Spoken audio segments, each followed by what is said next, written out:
हमारी प्रैक्टिस हो जाएगी लिखने की। वो हमें तो कंसेप्ट ही नहीं है, मुझे, हमें नहीं।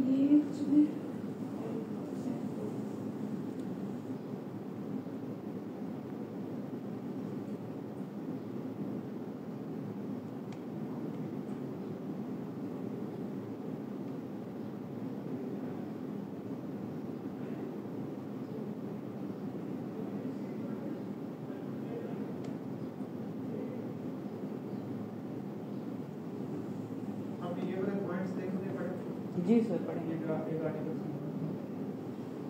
इसी तरीके से उसने बताया है कि कैसे ये जो है HRM है सस्टेनेबिलिटी के पॉइंट ऑफ व्यू से किस तरह रोल प्ले करता है।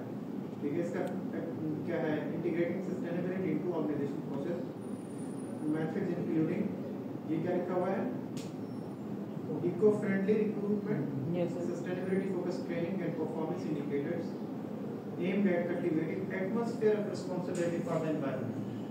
Yes sir. ऐसे ही है ना? बिल्कुल। And then this study examines the practical reasons, problems and advantages of incorporating sustainability into HR operations. Ji sir, तो ये बेसिकली इंट्रोडक्शन है। Exactly.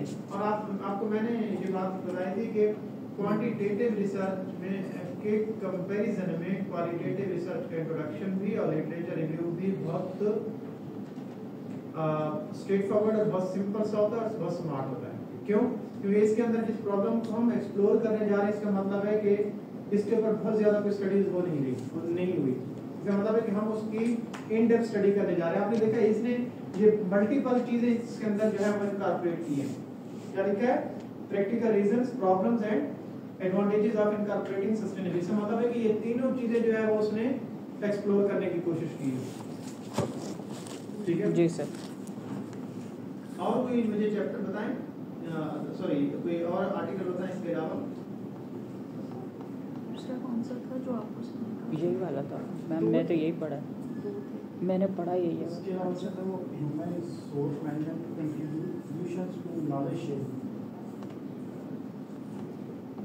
ह्यूमन रिसोर्स, जी, human source management contributions to knowledge sharing और system performance. Role in contributions to contribution to knowledge sharing.